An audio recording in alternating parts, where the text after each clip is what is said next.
ओम शांति।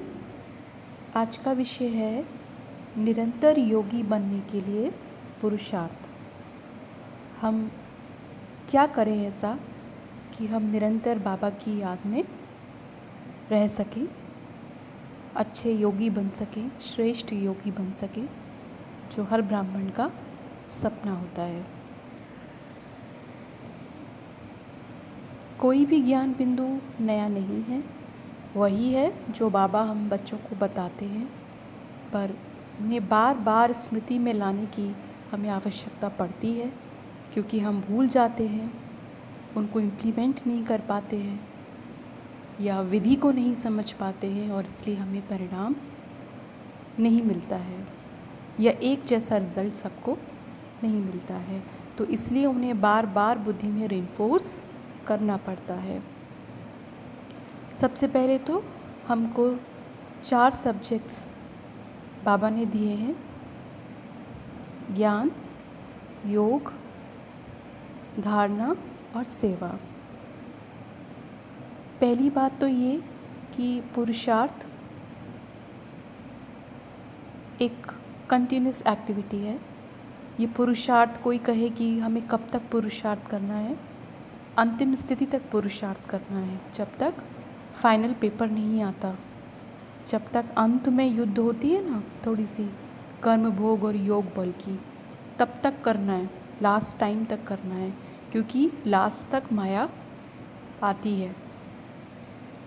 तो इतना दूर का सोच के चलना है। तो जब आपने इतनी दूर की सोच के चली कि मुझे कहाँ तक पुरुषार्थ करना है, तो हर दिन फिर उमंग रहेगा, उत्साह रहेगा कि पुरुषार्थी जीवन है मेरी, मुझ ब्राह्मण आत्मा की। तो बोर होने की कोई बात ही नहीं है, पहली बात। दूसरा, सभी विषय इक्वली इम्पोर्टेंट होते हैं जब हम पढ़ाई करते हैं, और सभी में जब हमारा बेस्ट परफॉर्मेंस होता है, तब जो टोटल मार्क्स आती है उससे हमारी रैंक डिसाइड होती है।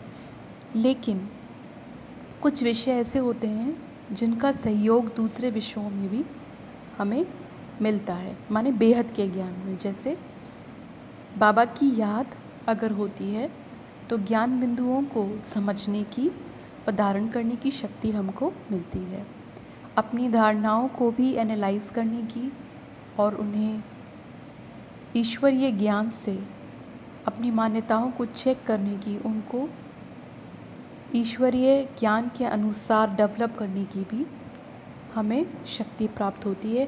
फिर वही धारणाएं हमें योग में भी सहयोग करती हैं। इसी तरह सेवा, चाहे सेवा कितनी भी थकाने वाली हो, थकते भी क्यों हैं, देह अभिमान से थकते हैं ना, माने कितना भी बड़ा कार्य है, कोई प्रोग्राम है, कितने भी आप व्यस्त रहते हो, लेकिन एक योग के आधार से वो कुछ पता ही नहीं पड़ेगा। तो इस तरह से हमें चलना है।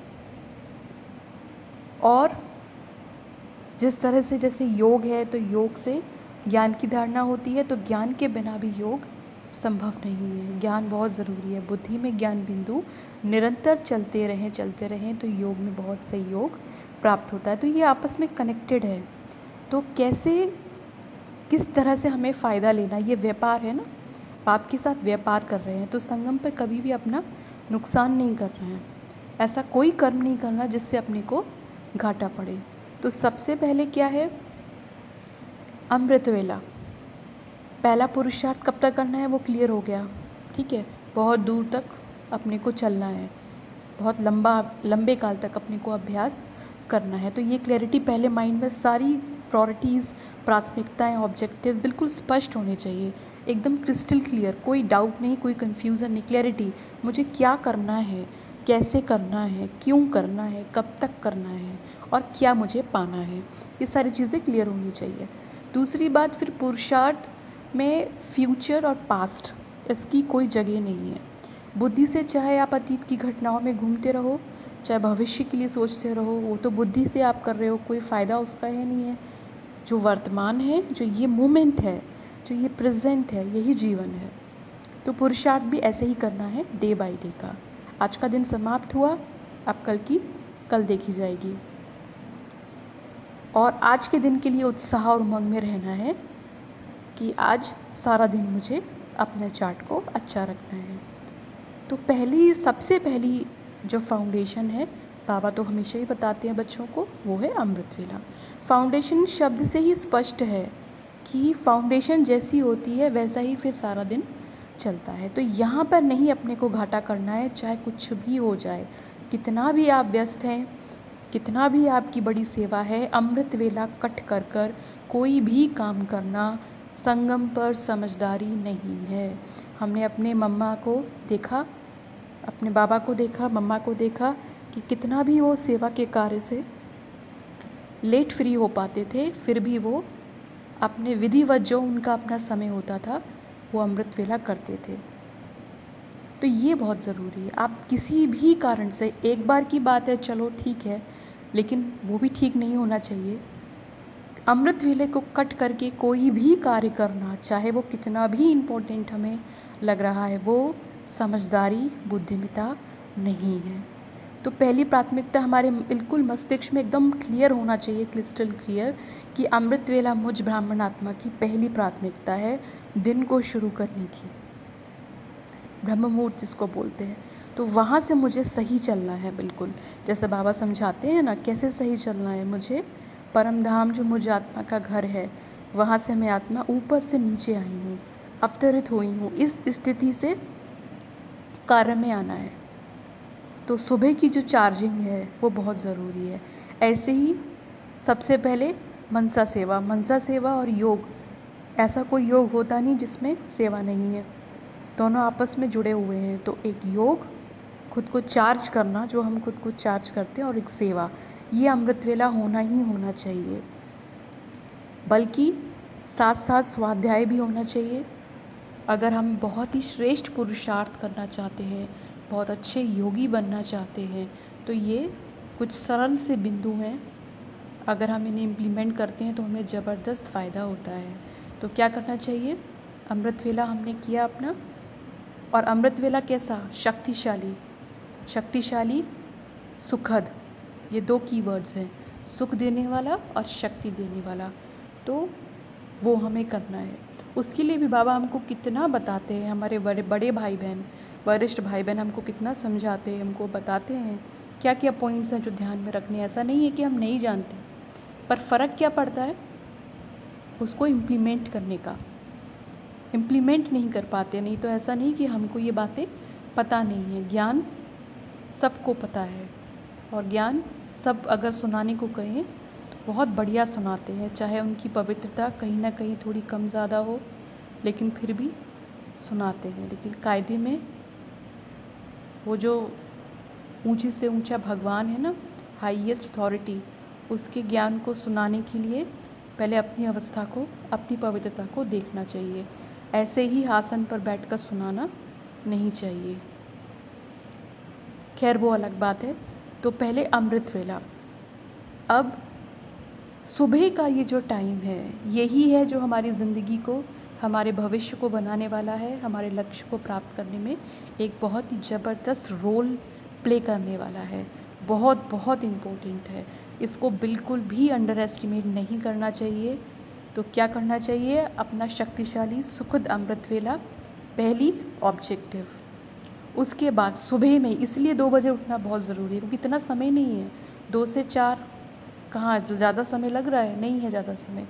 फिर उसके बाद स्वाध्याय ज़रूर करना चाहिए। स्वाध्याय इसलिए ज़रूरी है सुबह, क्योंकि सुबह का समय सतो प्रधान है, बहुत अच्छा समय है। वो हमें सारे दिन भी करना चाहिए।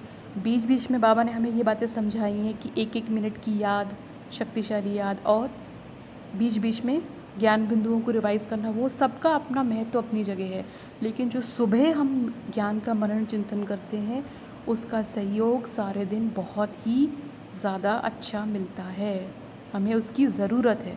खुद को हमें समझाना चाहिए कि हमें अपनी उन्नति करने के लिए उस समय के सहयोग की ज़रूरत है। अमृत वेले का जो समय है, हमें उसकी आवश्यकता है। तो ये हो गई पहली बात। तो क्या क्या करेंगे सुबह उठकर? शक्तिशाली याद, सेवा, दोनों आपस में जुड़े हुए हैं। बाबा कहते हैं सेवा नहीं की तो फिर तुम्हारा खाना पीना सोना सब हराम है। तो सेवा भी सुबह करनी ही करनी है। उसके बाद स्वाध्याय।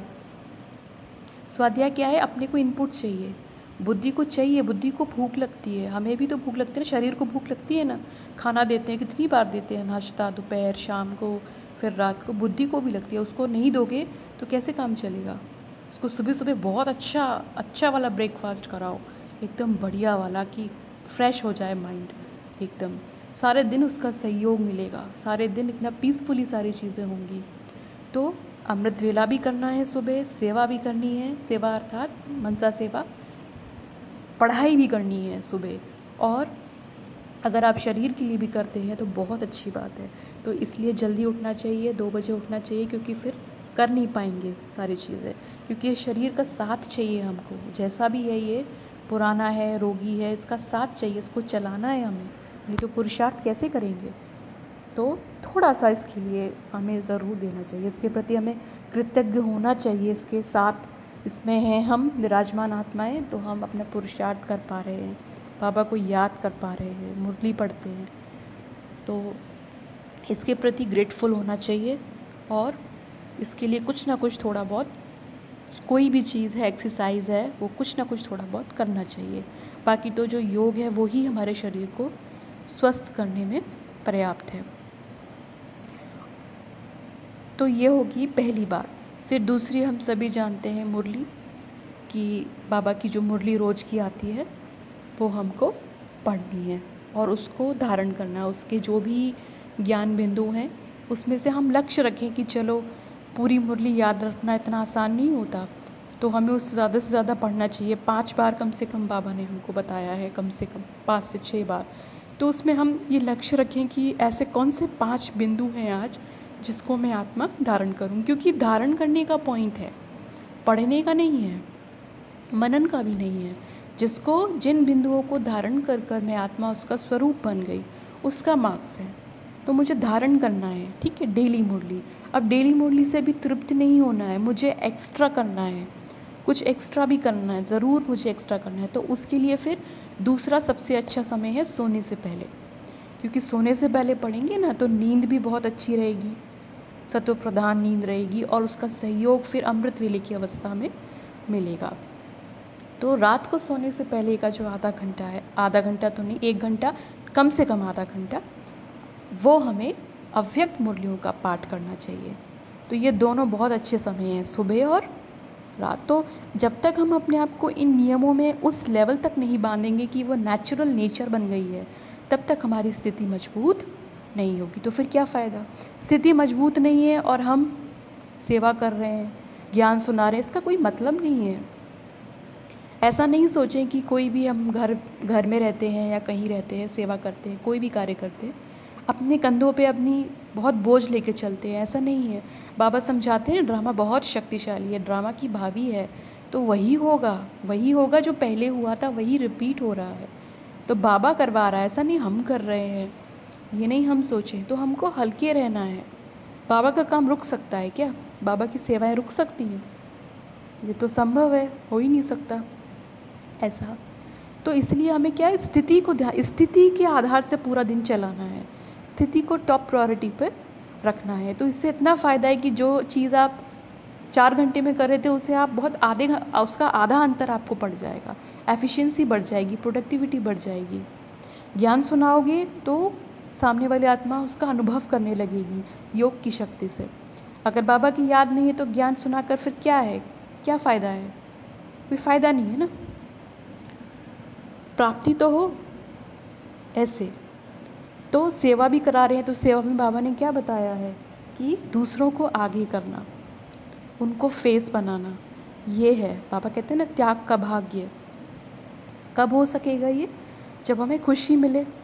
खुशी मिलनी चाहिए ना। अब किसी को तुम कमज़ोर देखो, दरिद्र देखो, अभागा देखो तो खुशी होती है? नहीं होती। किसी को समृद्ध देखते हैं, स्वस्थ देखते हैं, खुश देखते हैं तो खुशी होती है ना। तो शुभ संकल्प की शक्ति कि मेरा हर भाई राजा बने, समृद्ध बने, कमज़ोरियाँ सारी समाप्त हो जाएं, बाबा की याद में सदा प्रसन्न रहे, खुश रहे, ये शुभ भावना, ये शुभकामना, इससे ये स्वयं का, अपने को भी इससे बल मिलता है और दूसरों को भी इससे बल मिलता है। तो समझना है कि ये सारे सब्जेक्ट्स जो हैं इसमें योग बहुत इम्पोर्टेंट रोल प्ले कर रहा है। लेकिन सिर्फ योग नहीं कर रहा, ऐसा भी नहीं है, सभी का इसमें आपस में जो है, जो इंटरलिंकेज है, उस लिंक को समझना है। योग में जैसे बाबा कहते हैं ना, ज्ञान में तो कभी कोई ऐसे माया की बात नहीं लगी, योग में बहुत विघ्न पड़ते हैं, बहुत माया आती है। तो माया भी क्या है, हमने इस शरीर में और 63 जन्मों में जो कुछ भी देखा सुना कर्म किए, जो हमारे भीतर रिकॉर्डेड है, वही तो माया है ना। अब जैसे इस शरीर का, इस जन्म का तो हमको अच्छे से पता है हमने क्या क्या किया है, क्या नहीं किया है। तो कहीं ना कहीं हमें अच्छे से आइडिया होता है कि हमारी कमी कमज़ोरियाँ क्या है। तो उसके लिए क्या करना चाहिए, प्रोएक्टिव बनना चाहिए। अंग्रेजी का शब्द है प्रोएक्टिव। प्रोएक्टिव मतलब क्या, एक होता है एक्टिव, एक होता है प्रोएक्टिव। पहले से ही अपने दिमाग में रणनीतियों को स्पष्ट रखना, उसके लिए अपने आप को नियमों में बांधना, क्योंकि एक बार इन नियमों में हम बंध जाएंगे तो ये ईश्वर, ये नियम, ये मर्यादा ही हमारी रक्षा करेंगी। जब माया हम पर वार करेगी, माया तो आनी है, और हमें आइडिया होता है कि हमारे कौन से संस्कार टाइट है, किन किन सब्जेक्ट्स में हम वीक हैं, तो उस तरह से फिर उसी द्वार से माया जो है वो आती है। तो प्रोएक्टिव अप्रोच रखनी चाहिए, रणनीति दिमाग में बना के रखनी चाहिए कि मैं कैसे, मुझे अपने आप को किस तरह की दिनचर्या में डालना है, अपनी सुरक्षा को किस तरह से मुझे रखना है, प्रायोरिटी पे रखना है। तो फिर परखने की शक्ति का भी बहुत महत्व, वो भी योग के बिना आ ही नहीं सकती है। अगर योग नहीं होगा हम कुछ भी नहीं कर सकेंगे, क्योंकि योग में बाबा की कंपनी की वजह से हम यथार्थ एक्यूरेट चीज़ें कर पाते हैं। अगर वो नहीं होगा तो हमें बहुत कन्फ्यूज़न होगी, कोई भी चीज़ करने में बहुत मूंझेंगे, कन्फ्यूज़न होगी, क्लैरिटी नहीं आएगी, पता ही नहीं पड़ेगा सही कर रहे हैं गलत कर रहे हैं। कोई सेवा भी करेंगे तो पता नहीं पड़ेगा कि उसका क्या रिज़ल्ट हुआ, क्या रिज़ल्ट नहीं हुआ, बहुत ज़्यादा फंस जाएंगे झमेलों में। तो फंसना नहीं है, बाबा को साथ रख के सारी चीज़ें करनी है, तो फिर पता पड़ता रहेगा कि अच्छा अच्छा ऐसे है, ये है, ये है। तो प्राथमिकताएं जो हैं वो भीतर से स्पष्ट होनी चाहिए। अगर हम ब्रॉड लेवल पे देखें तो ब्रॉड लेवल पर क्या पुरुषार्थ है, ब्रॉड लेवल पर दो चीज़ों का फेस ऑफ है, काम और योग। यही है ना युद्ध या खेल, बाबा कहते हैं, क्योंकि काम जीत ही जगत जीत है। तो ब्रॉड लेवल पर ये है जिसके साथ हमारा ये फेस ऑफ चल रहा है। तो बाकी अपने अंदर जो जो हमें अपने संस्कार पता है, अपनी कमियां पता हैं, तो उस रीति से हमको थोड़ा सा प्रोएक्टिवली और दूर का सोचते हुए और उस हिसाब से ऑब्जेक्टिव्स बनाते हुए चलना चाहिए। क्योंकि जो अपने भीतर रिकॉर्डेड है, जो भी हमने कर्म किए ना उल्टे सीधे, जो उल्टा सीधा देखा है, खाया है, किया है, रिश्तों में जिस तरह से हम रहे हैं, वही सारे चीज़ें हमारे सामने माया के रूप में आती है। वही माया है, हमारी कमज़ोरियाँ। जैसे योग में क्या आती है, नींद हो गया, अलबेलापन हो गया, आलस्य हो गया, ये सब आते हैं। ये तो बहुत कॉमन है, सभी इसको फील करते हैं। लेकिन जैसे बाबा ग्रहचारी के बारे में बताते हैं, ये ग्रहचारी एक दिन में नहीं बैठती है, इसमें काफ़ी जब टाइम हो जाता है तब ये होने लगता है। तो इसको होने ही नहीं देना है ना, अलर्ट रहना है इसके लिए। तो बाबा एक वर्ड यूज़ करते हैं, संभाल करनी है। संभाल करनी मतलब कुछ प्रिकॉशंस लेने पड़ेंगे, अलर्ट रहना पड़ेगा ना। तो वो तैयारी कब करनी पड़ेगी, जब मैं आत्मा होश में हूँ। अभी तो मैं होश में हूँ ना, तो मैं कभी बेहोश ना हो जाऊँ, उसके लिए मुझे पहले से अपनी संभाल करनी है। जैसे कई चीज़ें बाबा बताते हैं ना, संग का ध्यान रखना, बहुत बातें हैं। और अभी हमारा लक्ष्य क्या होना चाहिए कि हम केवल बाबा की डायरेक्शंस को फॉलो करें। बहुत ज़्यादा अगर हम बातों में जाते हैं तो क्या होता है, फिर हमारी बुद्धि भटकती है। बुद्धि को भटकने का चांस ही मत दो। बाबा ने कहा सी फादर, फॉलो फादर, सिंपल रखो, सिंपल चलना चाहिए, बिल्कुल डायरेक्ट क्लियर एकदम। बाबा ने कहा सी फादर। ज़्यादा कहीं सी करोगे तो क्या होगा, बुद्धि भटकेगी, कन्फ्यूजन्स होंगे, कोई फ़ायदा नहीं है, क्योंकि कोई भी संपूर्ण नहीं बना। तो फिर क्या होगा, अच्छी बातों के साथ साथ किसी की अगर कोई बातें कम अच्छी हैं तो उस तरफ भी अपना ध्यान जाएगा, फिर वो हम उसका भी स्वरूप बनने लग जाएंगे। तो क्या फ़ायदा है, घाटा है ना। घाटा नहीं करना, ऐसा व्यापार नहीं करना बाप के साथ कि संगम पर स्वयं को घाटा हो। किसी भी कीमत पर कभी भी अपने को नुकसान नहीं करना है। ऐसा कोई संकल्प नहीं, कोई कर्म नहीं, कोई बोल नहीं जिससे नुकसान हो। यही है ना, बाबा कहते हैं ना, स्वकल्याण से विश्व कल्याण होता है। तो ये ध्यान रखना, अपनी कमी कमज़ोरियों पे चिंतन करना, इंट्रोस्पेक्शन करना बहुत ज़रूरी है।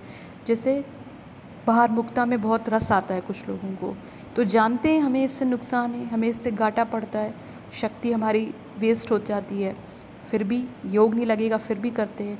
क्यों करते हैं? क्योंकि रस आता है ना, आत्मा को उसमें इंटरेस्ट आता है। जितनी भी ये बुराइयां हैं, जो हमारे ये जो विकार है होते हैं देह अभिमान से जो आते हैं, इसमें हमने इंटरेस्ट लिया, तभी तो ये फिर आते हैं बार बार, उथल खाते हैं ना, उथलती है बीमारी। तो जिन चीज़ों में आपने इंटरेस्ट लिया है पहले, वो चीज़ें आपके सामने आती है। तो ख़त्म करने की विधि क्या है? ख़त्म करने की विधि योग है। योग में उसको दृढ़ता से ख़त्म करना पड़ेगा। अब दृढ़ता कैसे आएगी? कि बुद्धि को शक्तिशाली बनाने से आएगी। उससे मनन करो, सुबह उठकर मनन करो, फिर सारे दिन भी खुद को व्यस्त रखो। व्यस्त रहना बहुत ज़रूरी है, कि बहुत एनर्जी होती है अगर, तो उस एनर्जी को अच्छी तरह से चैनलाइज करना बहुत ज़रूरी है। तो व्यस्त रहना चाहिए। कैसे व्यस्त रहेंगे? जैसे बाबा ने बताया है वैसे व्यस्त रहेंगे। बाकी तो हम सभी जानते हैं भाई बहन, हमारा खाना पीना बहुत शुद्ध होना चाहिए। हमें बहुत ही कम रिस्क लेनी चाहिए कि किसी भी विकारी के हाथ का भोजन, उसके द्वारा दिया गया भोजन ग्रहण नहीं करना चाहिए। बाबा ने बताया है कि इससे स्थिति हमारी ऊपर नीचे हो सकती है। तो भोजन का ध्यान रखें, स्वच्छता का ध्यान रखें, साफ़ सफाई हर प्रकार से, फिज़िकल, मेंटल और थॉट वाइज, मतलब इमोशनल, हर तरह से हमें उसका ध्यान रखना चाहिए। तो ये सब चीज़ें ऐसा नहीं है कि हम नहीं जानते, बहुत अच्छी तरह से जानते हैं। तो पहचानना चाहिए कि कहाँ पे गलती हो रही है, कहाँ पर फॉल्ट क्या है हमारा, ये हमें ध्यान देना चाहिए। तो अपनी दिनचर्या को हम इस तरह से सेट करें कि चारों सब्जेक्ट्स का हम ध्यान रखें। उसको फिर रात को सोने से पहले देखें कि इन चारों सब्जेक्ट्स में मैंने आज क्या क्या किया, क्या नहीं किया। तो उसका एक इवैल्यूएशन करें। जैसे बाबा कहते हैं ना, स्वयं का स्वयं ही टीचर बनो, स्वयं को स्वयं ही समझाओ, स्वयं को स्वयं ही करेक्ट करो। तो ये हमको करना पड़ता है। तो ये बाबा के सहयोग के बिना हो नहीं सकेगा। इसलिए पहले हमें योग को रखना है, और योग को रखने के लिए भी इतना आसान नहीं है। अपनी बहुत सारी चीज़ों का ध्यान रखना पड़ेगा, अपनी दिनचर्या को सेट करना पड़ेगा। तो इसके लिए आज हम क्या करें? अपनी जो भी ऐसे विघ्न हमें पड़ते हैं योग में, जो कमी कमज़ोरियाँ, जो संस्कार हमें रोकते हैं बाबा को याद करने से, जो हमारे दुश्मन हैं, आज उनकी एनालिसिस करें, उनको लिखें, कॉपी में लिखें, डायरी में लिखें कि ये विघ्न आते हैं। फिर इंट्रोस्पेक्शन करें, डीप में जाके देखें कि ये विघ्न इसलिए तो आ रहे हैं ना, क्योंकि मुझ आत्मा ने इंटरेस्ट लिया ना इनमें, ये काम मैंने पहले इंटरेस्ट से किए हैं, इसलिए अब ये मुझे प्रॉब्लम कर रहे हैं। तो फिर मैं इन्हें कैसे दूर कर सकती हूँ? तो इस तरह से जब हम करेंगे तो बहुत ज़रूरी है। बहुत सारी क्वालिटीज़ हमें चाहिए होती है। सबसे बड़ी है विल पावर। अगर इच्छा शक्ति है तो विजय हुई पड़ी है। बाबा कहते हैं दृढ़ता सफलता की चाबी है, और निश्चय बुद्धि विजयंती। तो बाबा की बातों को ध्यान में रखते हुए हम ये करें, दृढ़ संकल्प करें कि हमें किसी भी हालत में श्रेष्ठ योगी बनना ही है। ज़्यादा किसी बातों में नहीं आए कि मैं पवित्र हूँ, मैं अपवित्र हूँ, मैं नई हूँ, मैं पुरानी हूँ। बहुत फैला रहा है, बहुत फैला रहा है ज्ञान मार्ग में। इन सब बातों में जाने की ज़रूरत ही नहीं है। भगवान मेरा बाप है, मैं बच्चा हूँ। तो जैसे बच्चा बाप के बिना नहीं रह सकता, बाप भी बच्चे के बिना नहीं रह सकता। याद करना मतलब प्यार करना, सरल, एकदम सिंपल। बाबा मेरा है और मैं बाबा का हूँ, बस ऐसे हमको पुरुषार्थ करना है, सिंप्लीफाइड रखना है, कॉम्प्लेक्सिटी को हटाते जाना है और पुरुषार्थ करना है। तो हमें विजय ज़रूर ज़रूर मिलेगी। ओम शांति।